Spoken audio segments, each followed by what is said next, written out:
പുതിയൊരു വീഡിയോയിലേക്ക് എല്ലാവർക്കും സ്വാഗതം. അപ്പോൾ നമ്മൾ ഇന്ന് ഈ വീഡിയോയിൽ ഡിസ്കസ് ചെയ്യാനായിട്ട് പോകുന്നത് നമ്മുടെ ഫിസിക്സുമായിട്ട് ബന്ധപ്പെടുത്തിയിട്ട് കേരള PSCയിൽ ഇതുവരെ ചോദിച്ചിട്ടുള്ള വളരെ പ്രധാനപ്പെട്ട കുറച്ചധികം പ്രീവിയസ് ക്വസ്റ്റ്യൻസ് ആണ്.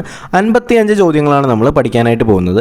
ഈ 55 ചോദ്യങ്ങൾ വരുന്ന ടോപ്പിക്കുകൾ എന്ന് പറയുന്നത് ശബ്ദം, താപം, ബലം. ഓക്കെ, അപ്പോൾ ഈ 3 ടോപ്പിക്കിൽ നിന്നുള്ള നമ്മുടെ പ്രീവിയസ് ഇയർ ക്വസ്റ്റ്യൻസ് ആണ് നമ്മൾ പഠിക്കാൻ പോകുന്നത്. അപ്പോൾ എന്തായാലും വരാൻ പോകുന്ന ഡിഗ്രി ലെവൽ, അതുപോലെ തന്നെ 12th ലെവൽ, 10th ലെവൽ, മെയിൻസിനൊക്കെ ഏറ്റവും കൂടുതൽ ഫലപ്രദമായിട്ടുള്ള ഒരു ക്ലാസ് തന്നെയായിരിക്കും. ഒരുപാട് പോയിന്റുകൾ നമ്മൾ ഡിസ്കസ് ചെയ്യുന്നുണ്ട്. അപ്പോൾ എന്തായാലും നമുക്ക് സംസാരിച്ച സമയങ്ങൾ വേണ്ട, ക്ലാസ്സിലേക്ക് തന്നെ കിടക്കാം.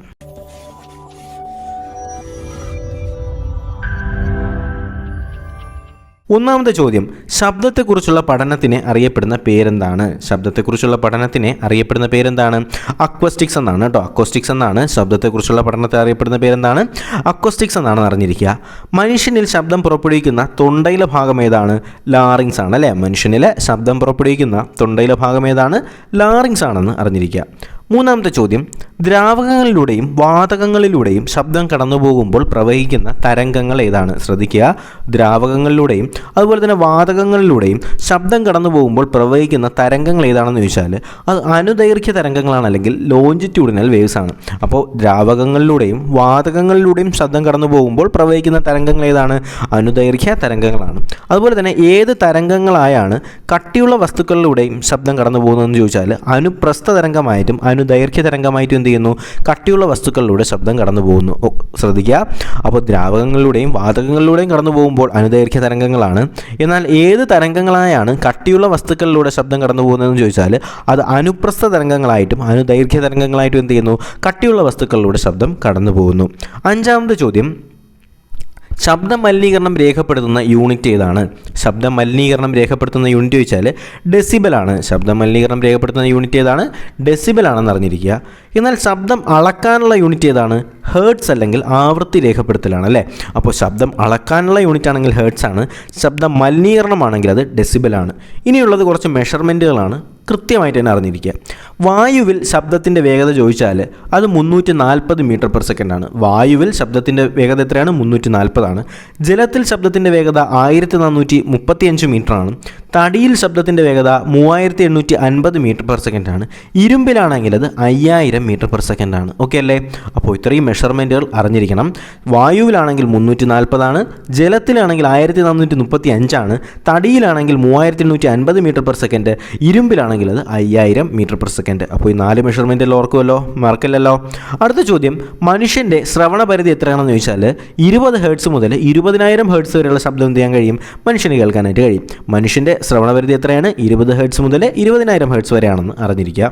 അടുത്ത ചോദ്യം, മനുഷ്യന് കേൾക്കാവുന്ന മിതമായ ശബ്ദം ഏതാണ്? ശ്രദ്ധിക്കണേ, മനുഷ്യന് കേൾക്കാവുന്ന മിതമായ ശബ്ദം ചോദിച്ചാൽ 3000 ഹെർട്സിലുള്ള 0 ഡെസിബൽ ശബ്ദമാണെന്ത്? മനുഷ്യന് കേൾക്കാവുന്ന മിതമായ ശബ്ദം. ഓക്കെ, മനുഷ്യന് കേൾക്കാവുന്ന മിതമായ ശബ്ദം എത്രയാണെന്ന് വെച്ചാൽ 3000 ഹെർട്സിലുള്ള 0 ഡെസിബൽ ശബ്ദമാണ് മനുഷ്യന് കേൾക്കാവുന്ന മിതമായ ശബ്ദം. 20 ഹെർട്സിന് താഴെയുള്ള ശബ്ദതരംഗങ്ങൾ അറിയപ്പെടുന്ന പേരെന്താണ്? ഇൻഫ്രാസോണിക് ആണ്. ശ്രദ്ധിക്കുക, 20 ഹെർട്സിന് താഴെയാണെങ്കിൽ ഇൻഫ്രാസോണിക് ആണ്. 20000 ഹെർട്സിന് മുകളിലാണെങ്കിൽ അത് അൾട്രാസോണിക് ആണ്. 20 ഹെർട്സിന് താഴെയാണെങ്കിൽ ഇൻഫ്രാസോണിക് ആണ്, 20000 ഹെർട്സിന് മുകളിലാണെങ്കിൽ അത് അൾട്രാസോണിക് ആണ്. ശബ്ദത്തെക്കാൾ 2 ഇരട്ടി വേഗതയുള്ള അല്ലെങ്കിൽ ശബ്ദത്തെക്കാൾ 2 ഇരട്ടി വേഗതയുള്ളതിനെ പറയുന്ന പേരെന്താണ്? സൂപ്പർസോണിക് ആണ്. അപ്പോൾ ഇൻഫ്രാസോണിക് പഠിച്ചു, അൾട്രാസോണിക് പഠിച്ചു, സൂപ്പർസോണിക് പഠിച്ചു. നമ്മുടെ ഇൻഫ്രാസോണിക് എന്ന് പറഞ്ഞാൽ 20 ഹെർട്സിന് താഴെയാണെങ്കിൽ ഇൻഫ്രാസോണിക്, 20000 ഹെർട്സിന് മുകളിലാണെങ്കിൽ അത് അൾട്രാസോണിക്. ശബ്ദത്തെക്കാൾ 2 ഇരട്ടി വേഗതയുള്ളതിനെ പറയുന്ന പേരെന്താണ്? സൂപ്പർസോണിക്. ശബ്ദത്തിൻ്റെ തീവ്രത അളക്കാൻ ഉപയോഗിക്കുന്ന ഉപകരണം എന്താണ്? ഓഡിയോമീറ്റർ ആണ് കേട്ടോ. ശബ്ദത്തിൻ്റെ തീവ്രത അളക്കാൻ ഉപയോഗിക്കുന്നത് എന്താണെന്ന് ചോദിച്ചാൽ ഓഡിയോമീറ്റർ ആണ്. ഇനിയുള്ളത് കുറച്ച് ശ്രദ്ധിക്കുക. ബലത്തിൻ്റെ യൂണിറ്റ് അറിയാം, നമുക്കറിയാം ന്യൂട്ടൺ ആണെന്നല്ലേ. അപ്പോൾ ബലത്തിൻ്റെ യൂണിറ്റ് എന്താണ്? ന്യൂട്ടൺ ആണ്. താപം അളക്കാനുള്ള യൂണിറ്റ് എന്താണ്? ജൂൾ ആണ്. ഓക്കെ, അപ്പോൾ ബലത്തിൻ്റെ യൂണിറ്റ് ഏതാണെന്ന് ചോദിച്ചാൽ ന്യൂട്ടൺ ആണ്. താപം അളക്കാനുള്ള യൂണിറ്റ് ഏതാണെന്ന് ചോദിച്ചാൽ അത് ജൂൾ ആണെന്ന് അറിഞ്ഞിരിക്കുക. താപം അളക്കുന്നതിനുള്ള ഉപകരണം എന്താണ്? കലോറി മീറ്റർ ആണ് കേട്ടോ. താപം അളക്കുന്നതിനുള്ള ഉപകരണം ചോദിച്ചാൽ കലോറി മീറ്റർ ആണ്. ഓക്കെ അല്ലേ. ആ 3 ചോദ്യങ്ങളൊന്ന് ശ്രദ്ധിക്കുക, കുറച്ച് പ്രധാനപ്പെട്ട ചോദ്യങ്ങളാണ്. ഒന്നും കൂടി ഞാൻ പറയാം. എന്താണ്? ബലത്തിൻ്റെ യൂണിറ്റ് ചോദിച്ചാൽ ന്യൂട്ടൺ ആണ്. താപത്തിൻ്റെ യൂണിറ്റ് ചോദിച്ചാൽ ജൂൾ ആണ്. താപം അളക്കുന്നതിനുള്ള ഉപകരണം ചോദിച്ചാൽ അത് കലോറി മീറ്റർ ആണെന്ന് അറിഞ്ഞിരിക്കുക. ക്ലിയർ അല്ലേ? അപ്പോൾ അതിൽ വേറെ സംശയങ്ങളൊന്നും ഇല്ലയെന്ന് തന്നെ പ്രതീക്ഷിക്കുന്നു. അടുത്ത ചോദ്യം, ജലത്തിനടിയിലെ ശബ്ദം രേഖപ്പെടുത്താൻ ഉപയോഗിക്കുന്ന ഉപകരണം എന്താണ്? ഹൈഡ്രോഫോൺ ആണ് അല്ലേ? എന്താണ് ജലത്തിനടിയിലെ ശബ്ദം രേഖപ്പെടുത്താൻ ഉപയോഗിക്കുന്ന ഉപകരണം ചോദിച്ചാൽ ഹൈഡ്രോഫോൺ ആണെന്ന് അറിഞ്ഞിരിക്കുക. ശബ്ദത്തിൻ്റെ സഹായത്തോടെ സമുദ്രങ്ങളുടെ ആഴവും മത്സ്യങ്ങളുടെ സാന്നിധ്യവും ഒക്കെ കണ്ടെത്താൻ ഉപയോഗിക്കുന്നതാണെങ്കിൽ എക്കോ സൗണ്ടറാണ്. ഈ ജലത്തിനടിയിലുള്ള ശബ്ദം എന്ന് പറയുമ്പോഴത്തേക്കും നമ്മൾ കേട്ടിട്ടുണ്ട്, നമ്മുടെ തിമിംഗലത്തിൻ്റെ ശബ്ദം റെക്കോർഡ് ചെയ്യുന്നത് കേട്ടിട്ടില്ലേ? അതൊക്കെ ഈ ഹൈഡ്രോഫോൺ ഉപയോഗിച്ചിട്ടാണ്. അതുപോലെ തന്നെ ശബ്ദത്തിൻ്റെ സഹായത്തോടെ സമുദ്രത്തിൻ്റെ ആഴവും മത്സ്യങ്ങളുടെ സാന്നിധ്യമൊക്കെ കണക്കാക്കാനാണെങ്കിൽ അത് എക്കോ സൗണ്ടറാണെന്ന് കൂടി അറിഞ്ഞിരിക്കുക. ക്ലിയർ അല്ലേ? അടുത്ത 22ാമത്തെ ചോദ്യം, താപത്തെക്കുറിച്ചുള്ള പഠനമാണെങ്കിൽ തെർമോഡൈനാമിക്സ് എന്നാണ്. ശ്രദ്ധിക്കണേ, താപത്തെക്കുറിച്ചുള്ള പഠനം എന്താണ്? തെർമോഡൈനാമിക്സ് എന്നാണ്. ഒരു വസ്തുവിൻ്റെ താപനിലയെ സൂചിപ്പിക്കുന്ന അളവ് ചോദിച്ചാൽ ഊഷ്മാവാണ് കേട്ടോ. ഒരു വസ്തുവിൻ്റെ താപനിലയെ സൂചിപ്പിക്കുന്ന അളവ് എന്താണ്? ഊഷ്മാവാണ്. ബലത്തിൻ്റെ CGS യൂണിറ്റ് എന്ന് ചോദിക്കും. ഇത് പരീക്ഷയ്ക്ക് ചോദിക്കുന്ന ക്വസ്റ്റ്യനാണ്, നമ്മൾ പലപ്പോഴും തെറ്റിക്കുന്ന ചോദ്യമാണ്. ബലത്തിൻ്റെ CGS യൂണിറ്റ് ആണെങ്കിൽ അത് ഡൈൻ ആണെന്ന് അറിഞ്ഞിരിക്കുക. ബലത്തിൻ്റെ CGS യൂണിറ്റ് എന്താണ്? ഡൈൻ ആണ് ബലത്തിൻ്റെ CGS യൂണിറ്റ്. പ്രപഞ്ചത്തിലെ ഏറ്റവും ലഘുവായ ബലം എന്താണ്? ഗുരുത്വാകർഷണമാണ് അല്ലേ? പ്രപഞ്ചത്തിലെ ഏറ്റവും ലഘുവായ ബലം ചോദിച്ചാൽ അത് ഗുരുത്വാകർഷണമാണെന്ന് അറിഞ്ഞിരിക്കുക.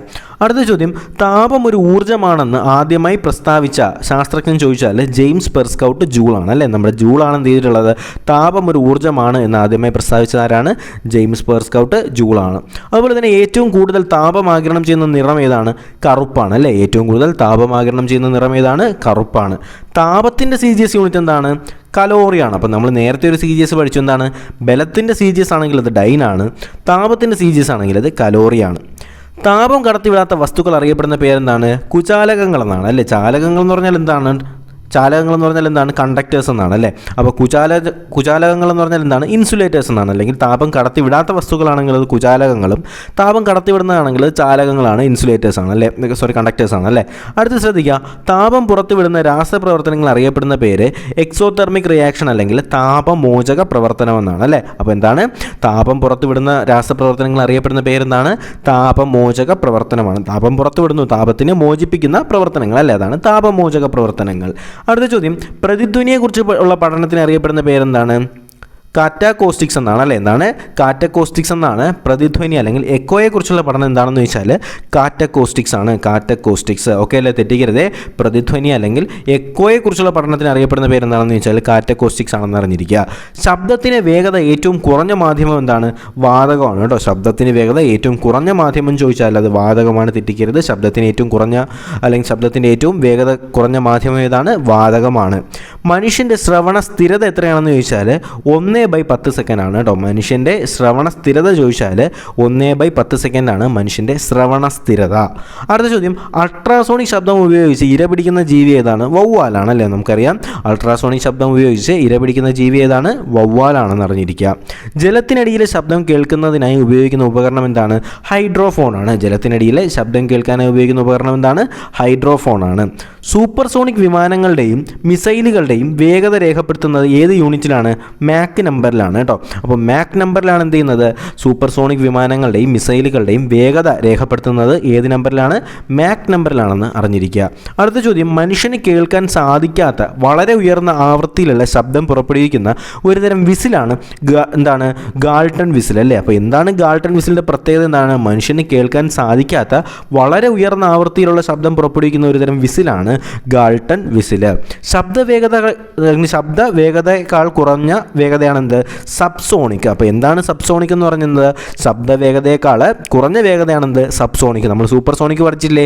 അത് സൂപ്പർസോണിക് എന്ന് പറഞ്ഞാൽ എന്താണ്? ശബ്ദത്തെക്കാൾ 2 ഇരട്ടി വേഗതയുള്ളതാണ് സൂപ്പർസോണിക്. എന്നാൽ ശബ്ദവേഗതയേക്കാൾ കുറഞ്ഞ വേഗതയാണെന്ത്? സബ്സോണിക് എന്ന് അറിഞ്ഞിരിക്കുക. 39ാമത്തെ ചോദ്യം, താപത്തെക്കുറിച്ചുള്ള പഠനം നമ്മൾ പറഞ്ഞു തെർമോഡൈനാമിക്സ് ആണെന്ന് പറഞ്ഞു. ഒരു കുതിരശക്തി അല്ലെങ്കിൽ ഒരു ഹോഴ്സ് പവർ എന്ന് പറയുന്നത് എത്ര വാട്ടാണ്? 746 വാട്ടാണ് അല്ലേ? ഒരു ഹോഴ്സ് പവർ അല്ലെങ്കിൽ ഒരു കുതിരശക്തി എന്ന് പറയുന്നത് എത്ര വാട്ടാണെന്ന് ചോദിച്ചാൽ 746 വാട്ടാണെന്ന് അറിഞ്ഞിരിക്കുക. അതുപോലെ തന്നെ പ്രതിധ്വനി കേൾക്കേണ്ട കുറഞ്ഞ അകലം എത്രയാണ്? 17.2 മീറ്റർ ആണ് കേട്ടോ. എക്കോ കേൾക്കേണ്ട കുറഞ്ഞ അകലം എത്രയാണെന്ന് ചോദിച്ചാൽ 17.2 മീറ്റർ ആണെന്ന് അറിഞ്ഞിരിക്കുക. നായ്ക്കളുടെ ശ്രവണപരിധി എത്രയാണ്? 40 ഹെർട്സ് മുതൽ 60 കിലോ ഹെർട്സ് വരെയാണ് കേട്ടോ. ശ്രദ്ധിക്കുക, 40 ഹെർട്സ് മുതൽ 60 കിലോ ഹേർട്സ് വരെയാണ് എന്ത് നമ്മുടെ നായ്ക്കളുടെ ശ്രവണപരിധി. നല്ല ശ്രവണപരിധി ഉള്ളതല്ലേ? അപ്പോൾ നായ്ക്കളുടെ ശ്രവണപരിധി ചോദിച്ചാൽ 40 ഹേർട്സ് മുതലാണ്, 40 ഹേർട്സ് മുതൽ 60 കിലോ ഹേർട്സ് വരെയാണെന്ന് അറിഞ്ഞിരിക്കുക. ഓക്കെ അല്ലേ? അപ്പോൾ നായ്ക്കളുടെ ശ്രവണപരിധി ശ്രദ്ധിക്കുക. കുതിരശക്തി 746 വോട്ടാണ്. അതുപോലെ തന്നെ പ്രതിധ്വനി കേൾക്കേണ്ട കുറഞ്ഞ അകലം 17.2 മീറ്ററാണ്. നായ്ക്കളുടെ ശ്രവണപരിധി 40 ഹേർട്സ് മുതൽ 60 കിലോ ഹേർട്സ് വരെയാണ്. ക്ലിനിക്കൽ തെർമോമീറ്റർ കണ്ടെത്തിയ ശാസ്ത്രജ്ഞൻ ആരാണ്? തോമസ് ക്ലിഫോർഡ് ആൽബർട്ട് ആണ് അല്ലേ? ശ്രദ്ധിക്കുക, ക്ലിനിക്കൽ തെർമോമീറ്റർ കണ്ടെത്തിയതാരെന്ന് ചോദിച്ചാൽ തോമസ് ക്ലിഫോർഡ് ആൽബർട്ട് ആണ്. ക്ലിനിക്കൽ തെർമോമീറ്റർ കണ്ടെത്തിയതാരാണ്? തോമസ് ക്ലിഫോർഡ് ആൽബർട്ട് ആണ്. വളരെ ഉയർന്ന താപനിലയിൽ ചില ദ്രാവകങ്ങളുടെ വിസ്കോസിറ്റി പൂർണ്ണമായും ഇല്ലാതാകുന്ന പ്രതിഭാസത്തിന് അറിയപ്പെടുന്ന പേരാണ് അതിദ്രവത്വം. ഓക്കെ, അതിദ്രവത്വം അല്ലെങ്കിൽ സൂപ്പർ ഫ്ലൂയിഡിറ്റി എന്ന് പറഞ്ഞാൽ എന്താണ്? വളരെ ഉയർന്ന താപനിലയിൽ എന്ത് ചെയ്യുന്നു? ചില ദ്രാവകങ്ങളുടെ വിസ്കോസിറ്റി പൂർണ്ണമായി നഷ്ടമാകുന്നു. വളരെ ഉയർന്ന താപനിലയിൽ ചില ദ്രാവകങ്ങളുടെ വിസ്കോസിറ്റി പൂർണ്ണമായി നഷ്ടമാകുന്നതിന് അറിയപ്പെടുന്ന പേരെന്താണ്? അതിദ്രവത്വം അല്ലെങ്കിൽ സൂപ്പർ ഫ്ലൂയിഡിറ്റി എന്നാണ് കേട്ടോ. സൂപ്പർ ഫ്ലൂയിഡിറ്റി അല്ലെങ്കിൽ അതിദ്രവത്വം എന്ന് പറഞ്ഞാൽ എന്താണ്? വളരെ ഉയർന്ന താപനിലയിൽ ചില ദ്രാവകങ്ങളുടെ വിസ്കോസിറ്റി പൂർണ്ണമായും നഷ്ടമാവുന്നതിനാണ് അതിദ്രവത്വം അല്ലെങ്കിൽ സൂപ്പർ ഫ്ലൂയിഡിറ്റി എന്ന് അറിയപ്പെടുന്നത്. അടുത്ത ചോദ്യം, വിശിഷ്ട താപധാരിത ഏറ്റവും കുറവുള്ള പദാർത്ഥം ചോദിച്ചാൽ അത് സ്വർണ്ണമാണ് കേട്ടോ. അപ്പോൾ സ്വർണ്ണത്തിൻ്റെ പ്രത്യേകത എന്താണ്? വിശിഷ്ട താപധാരിത ഏറ്റവും കുറവുള്ള പദാർത്ഥം ഏതാണ്? സ്വർണ്ണമാണെന്ന് അറിഞ്ഞിരിക്കുക. 46ാമത്തെ ചോദ്യം, ഒരു വസ്തുവിന് ഏറ്റവും കുറവ് ഭാരം അനുഭവപ്പെടുന്ന എപ്പോഴാണ് അല്ലെങ്കിൽ എവിടെ വെച്ചാണ്? ഭൂമധ്യരേഖ പ്രദേശത്ത് വെച്ചിട്ടാണെങ്കിൽ ഭൂമധ്യരേഖ പ്രദേശങ്ങളിൽ ഒരു വസ്തുവിൻ്റെ ഭാരം ഏറ്റവും കുറവായിരിക്കും. എന്നാൽ ധ്രുവപ്രദേശങ്ങളിലാണെങ്കിൽ ഒരു വസ്തുവിന് ഏറ്റവും കൂടുതൽ ഭാരമായിരിക്കും. അപ്പോൾ ഭൂമധ്യരേഖ പ്രദേശങ്ങളിലാണെങ്കിൽ ഒരു വസ്തുവിന് ഏറ്റവും കുറവ് ഭാരമായിരിക്കും. എന്നാൽ നമ്മൾ പോളാർ റീജിയൻസ് അല്ലെങ്കിൽ ധ്രുവപ്രദേശങ്ങളിലേക്ക് പോവുകയാണെങ്കിൽ വസ്തുവിന് കൂടുതൽ ഭാരവും അനുഭവപ്പെടും. അപ്പോൾ അത് ഗ്രാവിറ്റേഷണൽ ഫോഴ്സിൻ്റെ കപ്പാസിറ്റി പോലെയാണ് അല്ലേ? അടുത്ത ചോദ്യം, 48ാമത്തെ ചോദ്യം, സ്പ്രിംഗ് ഗ്ലാസിൻ്റെ പ്രവർത്തനത്തിന് പിന്നിലെ അടിസ്ഥാന നിയമം എന്താണെന്ന് വെച്ചാൽ ഹുക്സ് നിയമമാണെന്ന് അറിഞ്ഞിരിക്കുക. എന്താണ് നമ്മുടെ സ്പ്രിംഗ് ഗ്ലാസ് പ്രവർത്തനത്തിന് പിന്നിലെ അടിസ്ഥാന നിയമം എന്താണെന്ന് ചോദിച്ചാൽ അത് ഹുക്സ് നിയമമാണെന്ന് അറിഞ്ഞിരിക്കുക. ക്ലിയർ അല്ലേ? സ്പ്രിംഗ് ഗ്ലാസ് പ്രവർത്തനത്തിന് പിന്നിലെ അടിസ്ഥാന നിയമം എന്താണ്? ഹുക്സ് നിയമമാണ്. അപ്പോൾ ഇതിൽ നിങ്ങൾ അറിഞ്ഞിരിക്കാൻ വേണ്ടി ഒരു കാര്യം ഓർത്തിരുന്നത്, നമ്മൾ ഇതിൽ സ്പ്രിംഗ് എന്നല്ലേ പറയുന്നത്? നമുക്കറിയാം സ്പ്രിംഗ് ഇങ്ങനെയല്ലേ ഇരിക്കുന്നത്, ഇവിടെ ഒരു ഹുക്കും വന്നിട്ട് ഇങ്ങനെയല്ലേ നമ്മുടെ സ്പ്രിംഗ് ത്രാസ് ഇരിക്കുന്നത്. അപ്പോൾ സ്പ്രിംഗ് ത്രാസിൻ്റെ മേലെയും താഴെയും ഹുക്ക് പോലെയല്ലേ? അപ്പോൾ ഹുക്സ് നിയമം എന്ന് പറയുന്നത് എന്തിനാണ്? സ്പ്രിംഗ് ഗ്ലാസിൻ്റെ പ്രവർത്തനത്തിന് പിന്നിലെ അടിസ്ഥാന തത്വം എന്ന് പറയുന്നത് ഹുക്സ് നിയമം. ആ ഒരു ജസ്റ്റ് ഒരു ഇമാജിനേഷൻ വെച്ച് നിങ്ങളൊന്ന് പഠിക്കാനായിട്ട് ശ്രമിക്കുക. അടുത്ത ചോദ്യം, അത്യധികം താഴ്ന്ന ഊഷ്മാവിനെ കുറിച്ചുള്ള പഠനത്തിനെ കുറിച്ച് അറിയപ്പെടുന്ന പേരെന്താണ്? ക്രയോജനിക്സ് എന്നാണ് അല്ലേ? അപ്പോൾ എന്താണ് ക്രയോജനിക്സ് എന്ന് പറഞ്ഞാൽ? അത്യധികം താഴ്ന്ന ഊഷ്മാവിനെ കുറിച്ചുള്ള പഠനമാണ് എന്ത്? ക്രയോജനിക്സ്. അത്യധികം താഴ്ന്ന ഊഷ്മാവിനെ കുറിച്ചുള്ള പഠനമാണ് ക്രയോജനിക്സ്. ഉയർന്ന താപനിലയെക്കുറിച്ചുള്ള പഠനം എന്താണ്? പൈറോജനിക്സ് എന്നാണ്. അപ്പോൾ ക്രയോജനിക്സ് എന്ന് വെച്ചാൽ കുറഞ്ഞ താപമാണ്, കുറഞ്ഞ ഹീറ്റ് ആണെങ്കിൽ അത് ക്രയോജനിക്സ് ആണ്. കൂടിയ താപനിലയാണെങ്കിൽ അതെന്താണ്? പൈറോജനിക്സ് ആണ്. കുറഞ്ഞതാണെങ്കിൽ ക്രയോജനിക്സ്, ഉയർന്നതാണെങ്കിൽ പൈറോജനിക്സ്. കുറഞ്ഞ ഊഷ്മാവാണെങ്കിൽ അത് ക്രയോജനിക്സും, ഉയർന്ന ഊഷ്മാവ് അല്ലെങ്കിൽ ഉയർന്ന താപനിലയാണെങ്കിൽ എന്താണ്? അത് പൈറോജനിക്സ് ആണെന്ന് കൂടി അറിഞ്ഞിരിക്കുക. തെറ്റിക്കത്തില്ലല്ലോ. അടുത്ത ചോദ്യം, നമ്മുടെ 51ാമത്തെ ചോദ്യം, താപപ്രസരണം നടത്തുന്ന 3 രീതികൾ ഏതൊക്കെയാണെന്ന് ചോദിച്ചാൽ ചാലനം, സംവഹനം, വികിരണം. ഓക്കെ അല്ലേ? താപപ്രസരണം നടത്തുന്ന 3 രീതികൾ ഏതൊക്കെയാണെന്ന് ചോദിച്ചാൽ ചാലനത്തിലൂടെയും സംവഹനത്തിലൂടെയും വികിരണത്തിലൂടെയാണ് എന്ത് ചെയ്യുന്നത്? താപപ്രസരണം അല്ലെങ്കിൽ ഹീറ്റ് സ്പ്രെഡ് ചെയ്യുന്നതാണ് കേട്ടോ.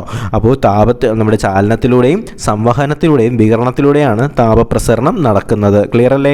52ാമത്തെ ചോദ്യം, ഖരപദാർത്ഥങ്ങളിൽ താപം പ്രസരിക്കുന്ന രീതി അറിയപ്പെടുന്ന പേര് ചാലനം എന്നാണ് കേട്ടോ. അപ്പോൾ നമ്മൾ ഫസ്റ്റ് പറഞ്ഞിട്ടുണ്ടായിരുന്നു താപപ്രസരണം നടത്തുന്ന 3 രീതികളാണ് ചാലനവും സംവഹനവും വികിരണവും. അതിൽ ഖരപദാർത്ഥങ്ങളിൽ താപം പ്രസരിക്കുന്ന രീതിയാണ് ചാലനം. ഓക്കെ അല്ലേ? 53ാമത്തെ ചോദ്യം, ഏറ്റവും കൂടിയ വിശിഷ്ട താപധാരിതയുള്ള മൂലകം ഏതാണെന്ന് ചോദിച്ചാൽ ഇത് ഹൈഡ്രജൻ ആണ് കേട്ടോ. ഏറ്റവും കൂടിയ വിശിഷ്ട താപധാരിതയുള്ള മൂലകം ഏതാണെന്ന് ചോദിച്ചാൽ ഹൈഡ്രജൻ ആണ്. 54ാമത്തെ ചോദ്യം, ചാലകത്തിൽ പ്രതിരോധം പൂർണ്ണമായി നഷ്ടപ്പെടുന്ന താപനിലയാണ് ക്രിട്ടിക്കൽ ടെമ്പറേച്ചർ അല്ലെങ്കിൽ ക്രിട്ടിക്കൽ താപനില. ശ്രദ്ധിക്കുക, ഏറ്റവും കൂടിയ വിശിഷ്ട താപധാരിതയുള്ളത് ഹൈഡ്രജൻ ആണ്. ഒരു ചാലകത്തിൽ പ്രതിരോധം പൂർണ്ണമായും നഷ്ടമാകുന്ന താപനിലയാണ് ക്രിട്ടിക്കൽ ടെമ്പറേച്ചർ അല്ലെങ്കിൽ ക്രിട്ടിക്കൽ താപനില.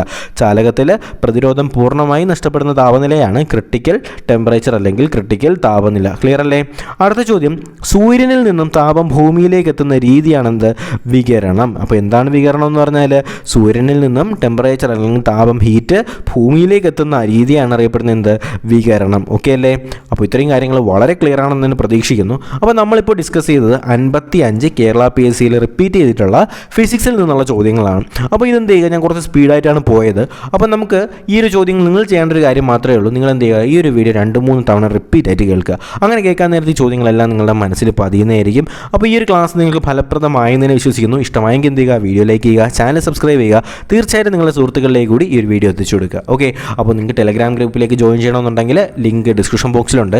അപ്പോൾ എൻ്റെ കൂടെ എന്തെങ്കിലും സംശയങ്ങൾ, നിങ്ങൾക്ക് എന്തെങ്കിലും PSC യുമായിട്ട് ബന്ധപ്പെടുത്തിയിട്ടുള്ള എന്ത് സംശയമായാലും, അതിപ്പോൾ കട്ട് ഓഫ് ആയിക്കോട്ടെ, എന്തായാലും എന്ത് സംശയമായാലും നിങ്ങൾക്ക് എൻ്റെ കൂടെ ചോദിക്കണമെന്നുണ്ടെങ്കിൽ എനിക്ക് ഡയറക്റ്റായിട്ട് നിങ്ങൾക്ക് ഇൻസ്റ്റാഗ്രാമിൽ മെസ്സേജ് അയക്കാവുന്നതാണ്. അതിലേക്കുള്ള ലിങ്ക് ഞാൻ ഡിസ്ക്രിപ്ഷൻ ബോക്സിൽ തന്നെ കൊടുക്കുന്നുണ്ട് കേട്ടോ. അപ്പോൾ എന്തായാലും പുതിയൊരു വീഡിയോയും ക്ലാസ്സും ഒക്കെ ആയിട്ട് ഉടനെ തന്നെ നമുക്ക് കാണാം. അതുവരേക്കും എല്ലാവർക്കും bye bye, good bye, take care.